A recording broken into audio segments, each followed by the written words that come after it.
Coming up on TekThing, Android gaming and streaming, we got a new $99 contender, KEF's Egg wireless digital music system, AutoPatcher, and you might want to wait a few days before buying a laptop. All that and more coming up on TekThing. If you get something useful out of this episode of TekThing, please consider contributing to the show at patreon.com/TekThing. We're brought to you by viewers just like you. Thank you so much. I'm Barry Norton. I'm Shannon Morse, and this is TekThing, where we have something useful in every single show. Oh my goodness, it is an exciting day. Why? Well, remember back at IDF, we talked about those new mobile processors? Yeah. Kaby Lake. Ooh. Kaby Lake, people.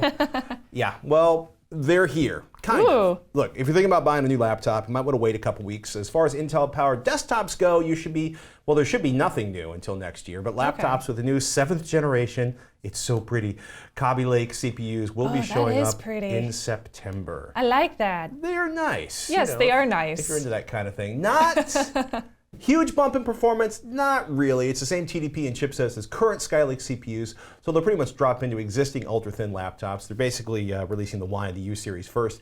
The biggest change, though, it's the 4K love we saw at IDF. Hardware-accelerated decoding and encoding of 10-bit HEVC, H.265 video streams, and decoding of 8-bit VP9 streams. So 4K video isn't going to be sucking down your CPU clock cycles. Yes. HDMI 2.0 and HTTP 2.2 for 60 Hz 4K. Ooh.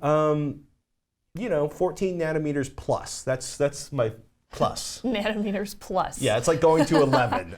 It's the 14 nanometer process with some tweaks. Intel's claiming a 12% boost in CPU performance. And I love this line, gamers will see a 3-fold improvement in graphics compared to a 5-year-old PC, meaning you can play popular games like Overwatch anytime and anywhere on a thin, light laptop. That sounds awesome. Yeah, I mean, it's agreeably vague, but it basically says that, 1080p gaming without all the stuff turned on, you'll be able to do it on your laptop, which I'm kind of stoked about. Yeah, which at the current way that we've seen it going, you have to have a really heavy laptop to get some good gaming use out of it. But even then, the battery dies in like 2 seconds. Yeah. So I can't wait to see where this new CPU generation goes. I'm really curious to see what that sort of equivalent to a 5-year-old PC, because on-die graphics are catching up. They're just catching up slowly. Slowly, yes. They were a lot more caught up before all the new GPUs from AMD and NVIDIA this summer, which are actually finally getting down to the prices where it's worth paying for them. But that's a whole nother conversation I don't want to get into. Because we have the EMTEC Gembox. We do. It's another hockey puck. Another Android hockey puck. It's another Android hockey puck. Yeah, so this little guy, it's called the Gembox. It's from EMTEC, that's EMTEC. And it's $99. Of course, that's in pounds, but, or is that euros? Euros? Pounds? Looks like pounds. No, I've never been to Europe except for Italy, unfortunately. But it's about $100. Basically, it's trying to be a contender. It's trying to be competition to Google Android set-top boxes like the Roku, the Amazon Fire TV, et cetera, et cetera. There's a lot in that market space right now, including the NVIDIA one, the Shield. The Shield, which is expensive but incredibly fast. We get a lot of questions. Will you look at, I found this Android stick on Amazon. Because there's so many of them, and many of them are terrible. Yes. And that's the problem. So this one in particular runs 4.4 KitKat, so it's already on an older version of Android, which is kind of unfortunate since we're already like 2 generations ahead of that. Nougat is coming. Yeah, Nougat.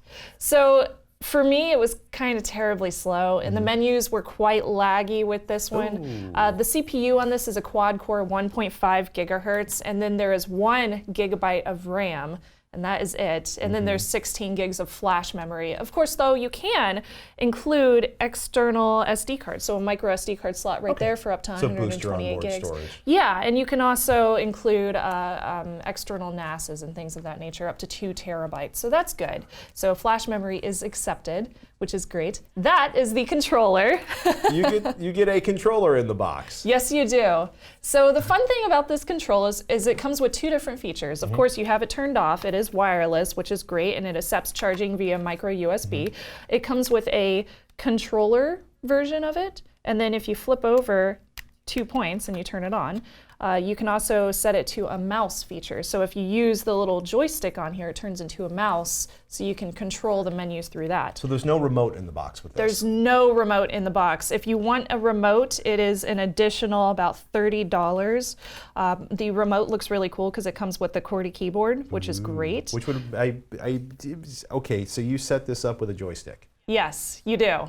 And setting it up is kind of a pain with the controller unless you use that mouse mode. For example, and I'll show you a picture that I took because I was like, what is this? This is ridiculous. This is how you type in different words. What? So that is not the mouse feature. This is on the controller itself. So you have to click over a couple of times to the specific alphabet that you require to type in a password or whatever it might be. And then you have to hit one of the buttons, either yellow, blue, green, or red, to type in a specific letter. And then you have to hit the right button on the controller to either make it uppercase or do backspace. So it takes a little bit of getting used to. It's very complicated. There's these moments where you're like, gosh, would it have been worth driving to Best Buy and buying a Bluetooth keyboard and driving back home? Yeah, it would have. On the upside, we've now finally found a typing system that's actually more irritating than swiping to the side over and over again on that. I prefer giant T9 Apple over TV. this, but of course it does take some work to get used to. Once you get used to it, you get faster at typing in passwords and things like that, even using it for the browser. But if you're just using the controller version, you basically have to keep on hitting arrow over, like hitting the controller keypad over. But really, it's basically like tabbing over in a browser until you finally highlight the thing you want to hit, and then you hit A for OK. How often do you really have to type things in? Just when you're setting it up, luckily. Okay. After that, you can control the menus very simply like any other one. But the Android menu is just like any other Android TV interface that you would see behind the scenes for KitKat. So, take it with a grain of salt. That's what you're going to have to deal with. The mouse does work very well if you flip it over to the mouse feature and move around with that. However, that also gets some used to. You have to get used to it because it's rather quick on the screen. Oh, funny. It's rather quick. So I played some games on here. I ended up playing a couple of different racing games on here, and I don't believe I took a picture, but the racing game, the gamepad disconnected a few times.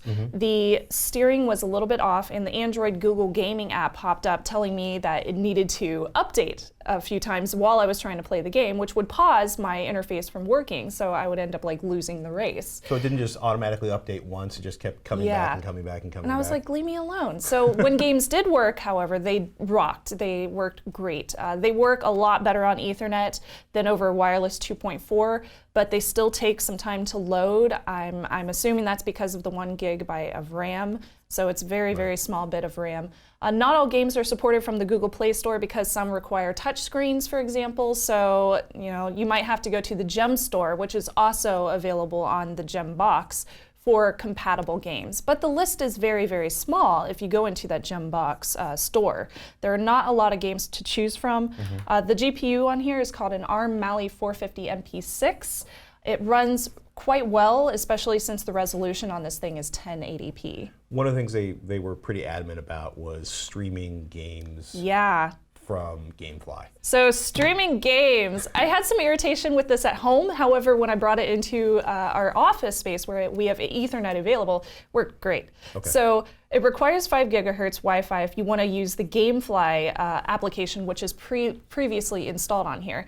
But 5 gigahertz is not available on here. This only has 2.4 or Ethernet. So you can only play GameFly over Ethernet. Okay, that makes no sense. I know. Requiring 5 gigahertz makes no sense. But okay, so Ethernet GameFly worked. So Ethernet GameFly worked. I had 5 gigahertz at home, but no LAN option. The Gembox would scan for Wi-Fi, but it didn't pick up my 5 gigahertz network, which then I noticed, it only accepts 2.4.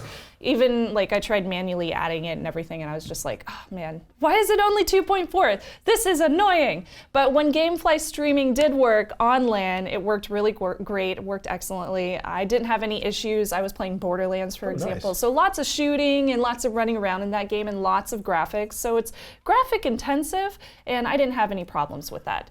Streaming video was a lot better. Cool. Yeah, streaming video, it was very, very easy to stream video from apps like YouTube, and the audio was flawless. I did have some buffering issues at the beginning of my videos on the 2.4 network, but over Ethernet they loaded just fine. Resolution again is 1080p for those. It's not 4K, which is a feature that a lot of Android devices now do have.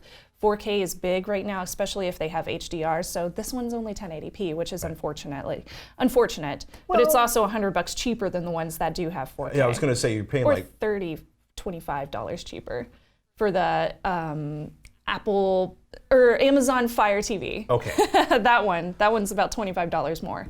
So if I ran a ping from my home PC on that 2.4 network, in case anybody is wondering, I had very good uptimes. I have a 50 down network or something like that, so I shouldn't be having problems with buffering. I don't have buffering issues on anything else. Right. And I was running a ping on my Linux machine at the same exact time, and I didn't notice any issues with the network at that time. Was there a Netflix app? Or There like a is Hulu? not. Really? Yeah, there's no Netflix and no Hulu on this, but it does come with YouTube. Isn't that weird? It's weird. I'm pretty sure I remember Netflix running on Android. Yes, Netflix does Okay. run on Android, just not this one. So streaming video games from the PC, I also got to do some of that, and that was really fun to do. However, I did have some buffering issues with that as well. And I did a video of, I was simply using the Black Mesa demo video game that Steam has for free in a lot of cases. So I was using the in-home streaming from my PC. It was over 2.4. I did notice some lag issues. For example, if I take it back a little bit, you'll notice it freezes right here. Takes a few seconds, and then it jolts back into place where it's supposed to be. So that was unfortunate that I had those problems. And it does come with emulator games as well if you want to play emulators, which is really cool. But of course, that does require you to download ROMs. Right. The controller takes about 2 to 3 hours to charge up. Lasts about 8 to 10 hours. It's very comfortable. If you're used to Xbox, this is going to be great for you. And EMTEC, I would really prefer if they upgraded this small box to a 4K box that did Android 5.0 or higher and had better latency, because I had some latency issues with this. Like streaming games, I had 122 milliseconds latency. So the takeaway from this was Ethernet? Yes. You need Ethernet, basically. If you want to use this for all the streaming features, you basically have to have Ethernet, and you have to have a good Ethernet line. Okay. If you don't, if you're just using 2.4, it's not worth it, because there's way too many lag issues and buffering issues. And unfortunately for me, I didn't have Ethernet available in my home right next to my TV. I would have to go upstairs and run a line, but I'm in a rental, so I can't necessarily do that. Just drill the holes. But I would love to see them do an upgrade, because I think it would be a great contender in the field, especially with the nice controller. I like the controller. Thumbs up for the controller. Thumbs up for the controller, man. Thumbs up for gameplay on Ethernet. Thumbs up for gameplay over Ethernet. That's right. Where's the Netflix? I need my Netflix, man. We got a question from John, who emailed ask@tekthing.com. I've loved to hear your guys' thoughts on AutoPatcher over at autopatcher.com. Stock settings, it allows for downloading all the updates for XP to 8, although I'd say it's just for bulk update downloading and installing Windows updates. It can also be used to update other software such as Office, Adobe.NET, redistributables, Java, etc. They provide the documentation for creating new release lists for different software, so in theory you could use it for just about anything. I personally used it a few times between reinstalling machines and VMs. Oh my goodness.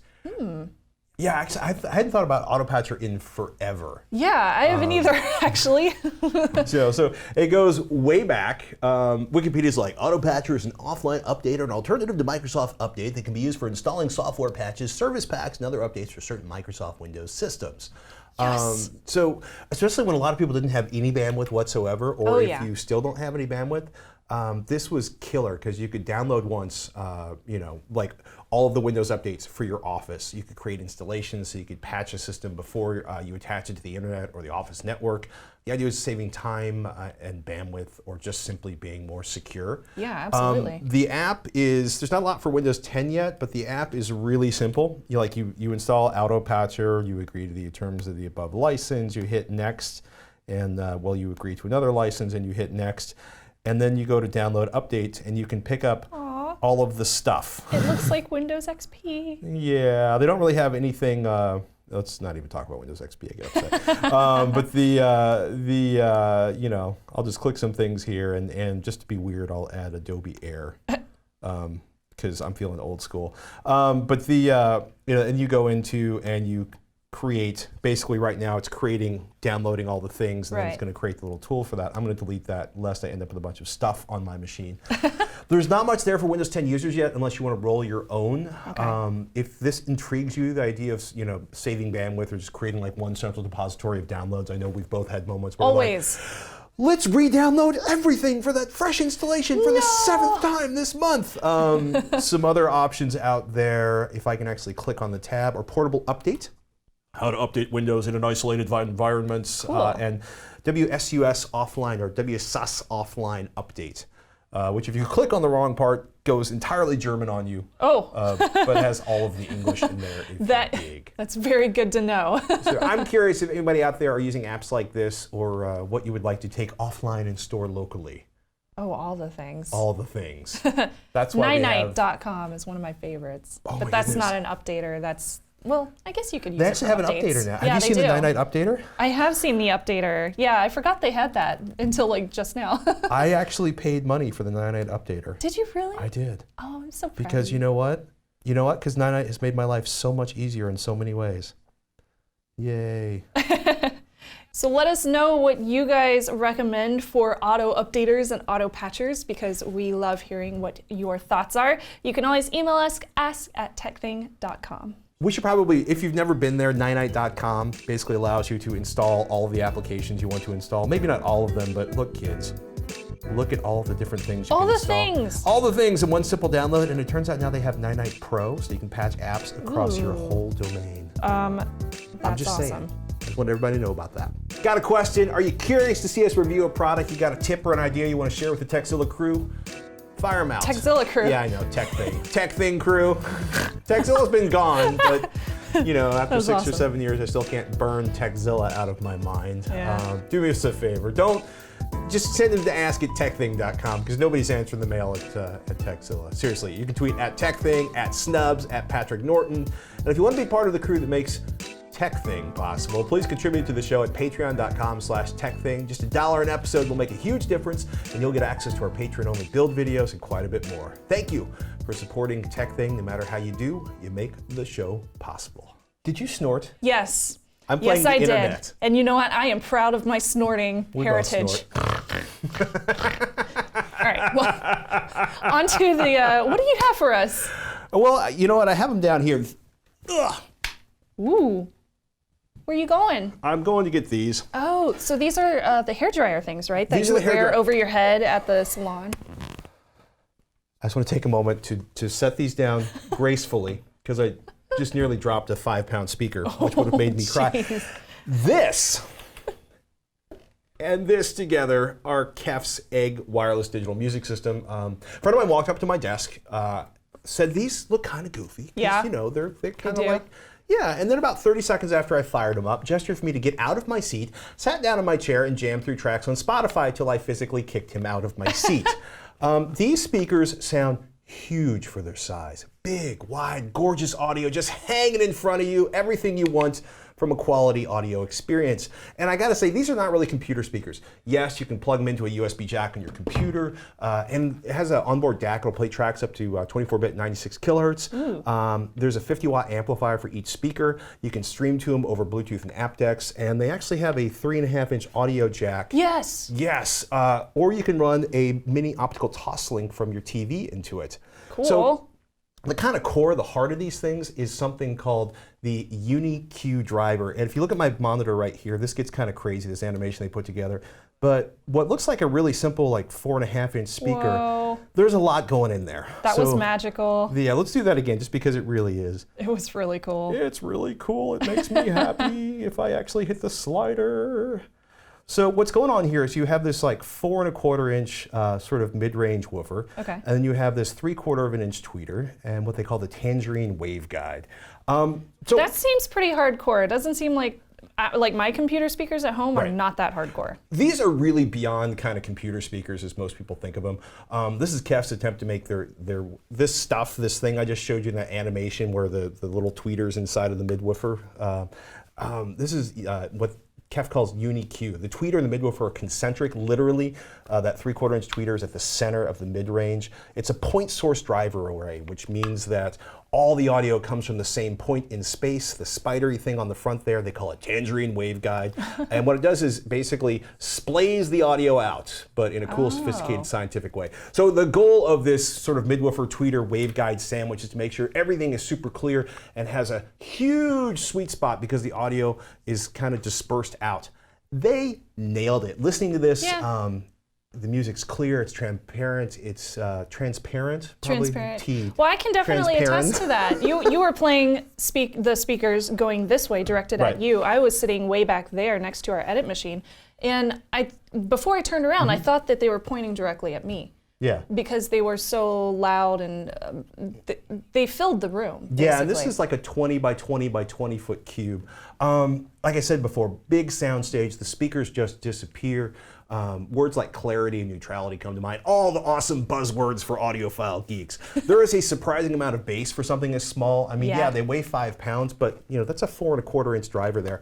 KEF quotes them at 80 hertz to 45 kilohertz, but I'd say there's still a fair amount of bass down to about 50 hertz. There's no one-notiness, there's no boominess in any particular frequency range from the port on here. Could the Red Hot Chili Peppers Suck My Kiss or Rage Against the Machine's Killing in the Name use piles of that raging sub bass you feel pounding in the center of your chest? Absolutely.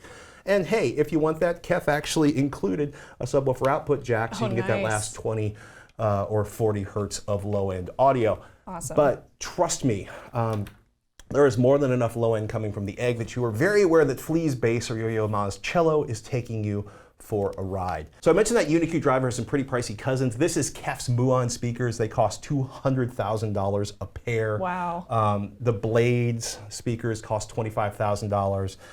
The legendary LS50 from KEF costs $1,500. So when I say that KEF's Egg wireless digital music system is kind of a bargain at $500, it's because you're getting some of the core DNA from those $200,000 speakers for 1/400th the cost, and the Egg is ready to go out of the box because these computer speakers have a 50-watt amp and a DAC built in. Use the optical input, the 3.5 inch jack from your HD TV, stream to them over Bluetooth in the bedroom or the kitchen, and yeah, they make really killer speakers for music or movies when you're sitting at your desktop. They're not cheap. They're gorgeous, and they're gorgeous sounding. A remote comes in the box. I had no difficulty streaming Bluetooth to them from half a house away. And while I wouldn't use them for a big, raging electronic digital music dance disco party in the basement, they will carry their weight in the background at a dinner party or get a fast punk rock ska bounce party to chill out the boys in the kitchen. So are there any cons to this? I'm cheap. I wish this cost a bit less. But compared to, say, a $1,500 pair of LS50s and an amp and a Bluetooth speaker, which would be, let's call it $2,500 worth of gear, these are a bargain. There's a proprietary speaker cable. I wish it was longer. It's about 6 or 7 feet long. So if you want a huge expansion between these, you're going to get your soldering iron out and hopefully not. They don't have an extra one that you can buy? No, it's pretty much, it goes into the speaker at this end. Oh, gotcha. And they have a little 4-point jack at the other end. The auto off function, good for the environment, good for saving electricity, but I have to remember to power them back up every so often after lunch. The 3.5mm analog and the Toslink optical input are on the side, not the back. Oh. That's a pretty minor complaint. Yeah. Big thumbs up if you're looking for a musical treat. Available in frosted blue, pure white, or gloss black. Good stuff, not cheap, but wow, these performed. Big thumbs up. Got an email from Jeff. He writes, "Hello, I'm watching the latest TekThing, and in your discussion of protection from rogue thumb drives, you never mentioned autoplay or auto mounting. I think 1, turning off autoplay for Windows on all drives should be the standard configuration, and 2, turn off auto mounting of drives on all platforms. There was a talk years ago demonstrating how to break into a Linux system by simply plugging in a thumb drive. This leveraged the GNOME habit of auto mounting drives and immediately generating thumbnails for any images or videos found on it." Jeff. Yeah, if only it was that easy. Yeah. If only. So this is in regards to the USB Rubber Ducky and the talk we had about, keeping yourself safe from USB flash drives, because you never know what they're running. So in the case of auto run, if you do turn off auto running, yeah, malware would fail to run off of a regular USB in this case. With stuff stored on it. Exactly. Right. However, in the case of the USB Rubber Ducky, which is seen here, as you can see, if you open a normal flash drive, it's completely different from what this looks like. So this is a completely different chipset than what you find on a usual flash drive. With the USB Rubber Ducky, it's recognized as a USB keyboard. So if you plug it in, it's going to be a keyboard to your computer. So disabling USB autoplay, which disables flash drives, is not necessarily going to work for the Ducky. So it doesn't stop the Ducky from still typing away, because even though it looks like a flash drive, it's actually running similar code to a keyboard. If it looks like a duck and quacks like a duck, it must be a duck. And another thing that's really cool, and I did want to mention, vendor and device IDs. You see these whenever you plug in a new USB drive if you go into your hardware peripherals for your operating system. Device and vendor ID can be easily spoofed. So securely pairing a host and input device is also kind of hopeless. You could fill your USB ports with glue or something like that. I've seen USB ports epoxied in banks. That would definitely stop a USB Rubber Ducky in that case. You could set up a screensaver that requires authentication to log back in, but if you forget to put up that screensaver, it won't keep you safe from a USB Rubber Ducky. It also won't keep you safe if somebody already knows your password. Or if somebody plugs in the USB Rubber Ducky when you're not there and just waits for the machine to stick in a port and walk away. If you want to read up more about it, there is a Hack5 forum thread over at the Hack5 forums. I'll put the link in the show note about defenses against the Ducky. They do link to a really good article through this forum about different things that you can do to set up your registry to keep things from auto-mounting on your computer. But again, I don't think those will keep you safe from a USB Rubber Ducky. So have fun. There is no defense. And we also got an email from Nicky, who says, "Hi Patrick and Shannon, I really like watching the show. Many entertaining hours were had while learning about tech. I remember Patrick liking Anker and liking Benson Leung, the Google guy that does the awesome USB-C spreadsheet. Well, he's warning about a particular Anker USB-C to USB-C cable that can destroy phones.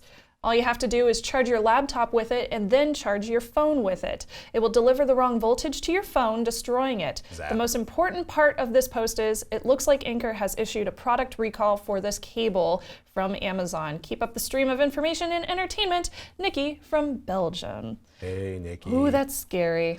Yeah. I use USB-C to USB-C. Smart cables. Not so smart sometimes. Hey, thanks, Nicky, and props to Benson, a Google engineer from the Pixel team, for his continuing testing and pushing of awareness on USB-C cable problems. And props to Anker for a no questions when asked recall. And in case you're wondering, no, you can't still buy the cable. And if you think you bought one of these cables, go check Amazon, and there's some good links. Yeah. Well, luckily that's not the one that I use. It's nice to see that Anker seems to be on top of it. Yeah, they do. They're very good about replacing things like that. They've even replaced, I believe it was keyboards that were found vulnerable once a guy delivered a DEF CON talk. So they were just replacing them.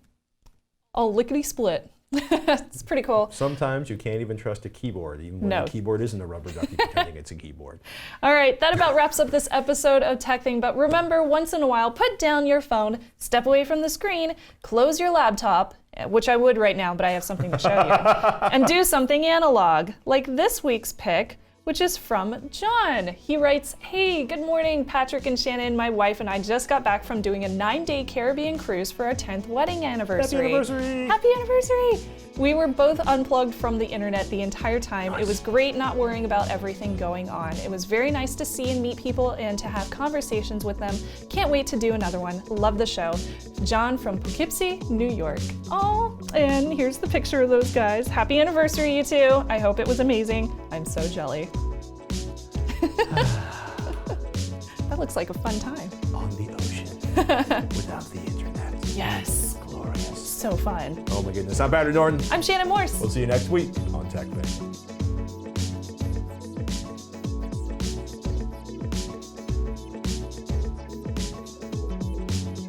basically like the boat came into the dock and I came down sort of the cattle stairs and out the front door, and there were dudes renting scooters, no helmets. It was like, I was like, how much? The guy's like $20, and I handed him $20, and he handed me the key to the scooter, and I just made rights until I got out of the island and went all the way around. I basically, it was just like, I went, it was really funny because I realized that, you know, my mom lives in a beach town, and kind of all beach resort towns are kind of the same. Oh yeah. So I just kept going. Like I just made rights until I found the ocean, and then I just kept going until I found a conch shack, and I had a big old mess of conch fritters, and then I found an empty spot and sat at the beach, and That then I was sounds just like, amazing. oh, the boat's gonna leave in an hour, and I made my way back, and I handed the guy the scooter, and got back Wow. on the boat. That sounds like so incredible. It was a good day. Yeah. Yeah. If you've never gotten lost, I highly recommend it.